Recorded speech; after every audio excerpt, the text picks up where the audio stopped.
She thought he'd always be there, until he showed her the door. He trusted her completely. He supported her dreams, cooked her meals, celebrated her wins, until he discovered the truth she never thought he'd find. This is a story of quiet love, betrayal in plain sight, and a final goodbye that left no room for second chances. Hello, dear viewer.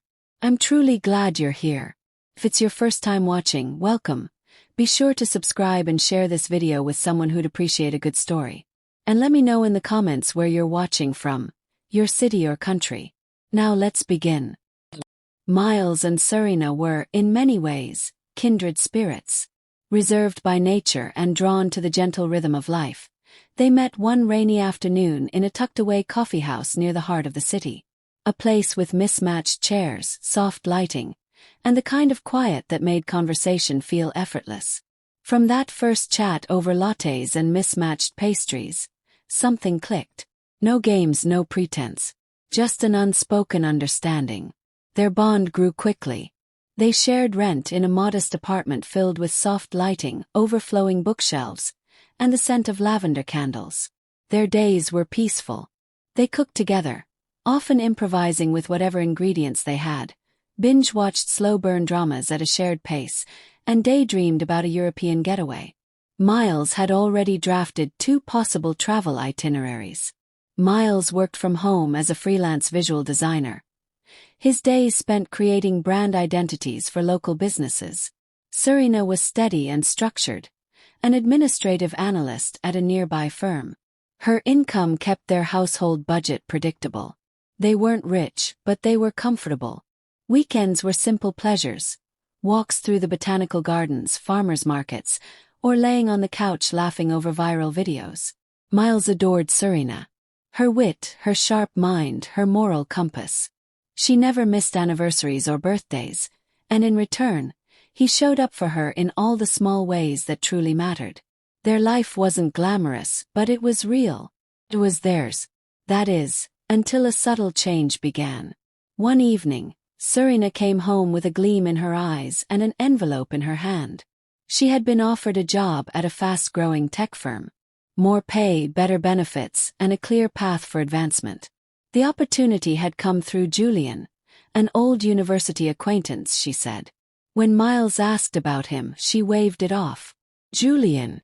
Just someone from my college days. He's sharp, very career-focused. Miles didn't give it another thought. He was genuinely happy for her. They celebrated with dinner at their favorite Indian bistro, toasted with wine back at home, and stayed up late, dreaming of what the new job could bring. In the weeks that followed, Serena radiated energy.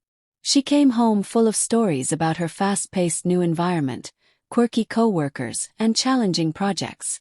Miles listened, engaged, and picked up extra chores when she was too tired. He was proud of her. She started coming home later, sometimes saying she had team dinners or errands. Still, Miles never suspected anything. He just asked if she wanted her food reheated. He began planning a surprise for her 6-month milestone at the job. Maybe a photo collage, a printed update of their Europe trip, or the elegant watch she once admired in a store window. Because that's how he loved. Not through grand gestures but quiet intention. Until everything changed. That Saturday they were at the neighborhood market. Miles pushed the cart. Serena picked out produce. They chatted about dinner, laughed about last week's kitchen disaster, and even talked about painting the porch. It was an ordinary, perfect day. Then a voice called out behind them. Serena! A woman in a sunflower print dress ran up to her. It was Elise, a friend from university. The two hugged tightly, sharing old jokes and memories. Miles stood by, smiling. Eventually, Serena introduced him. Elise said, "You two look lovely together." Everything seemed normal, until Miles, making conversation, asked if Elise also worked at the same tech company as Serena. Elise blinked. "Oh no, I left that place a while back. But last I heard, Julian still worked there." Didn't know Serena had joined him. She said it casually, but Miles' stomach turned.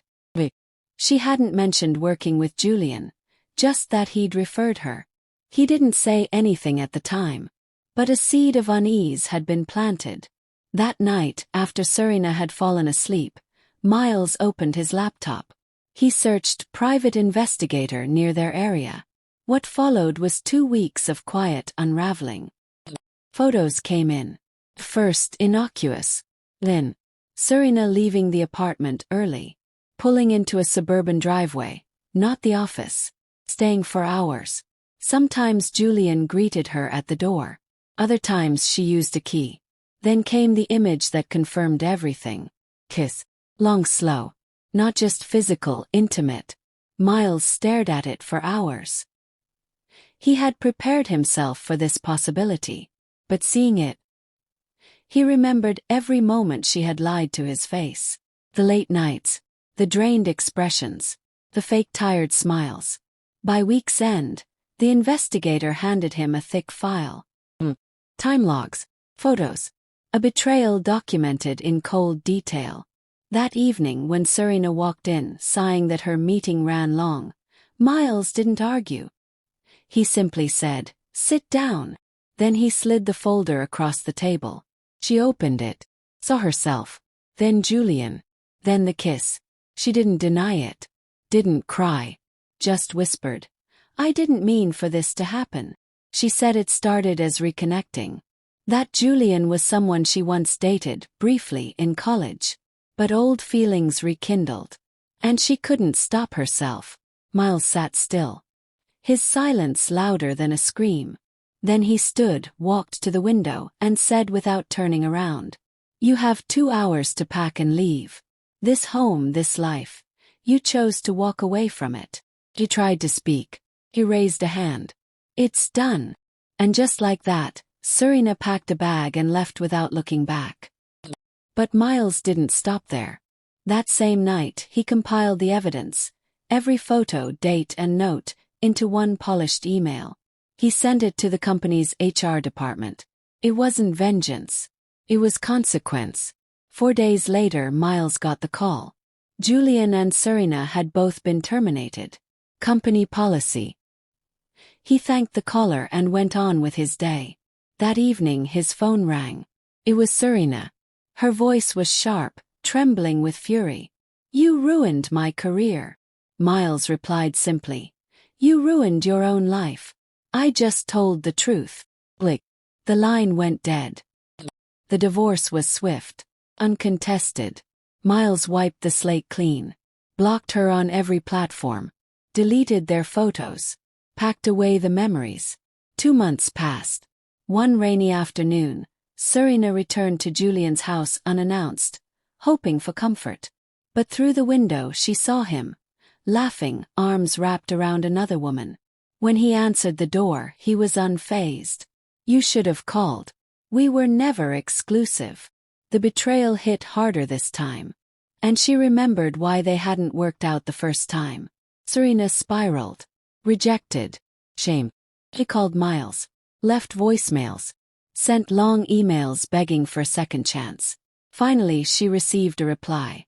Just one line. "I wish you peace. I've already found mine." A year later Miles had moved. New city. New apartment. New peace. And not a single piece of Serena remained in his life. Because sometimes the kindest hearts walk away quietly, but when they do, they never return. If this story resonated with you, let me know in the comments. Don't forget to subscribe and share with someone who needs to hear this. Until next time, protect your peace and never settle for less than the love you deserve.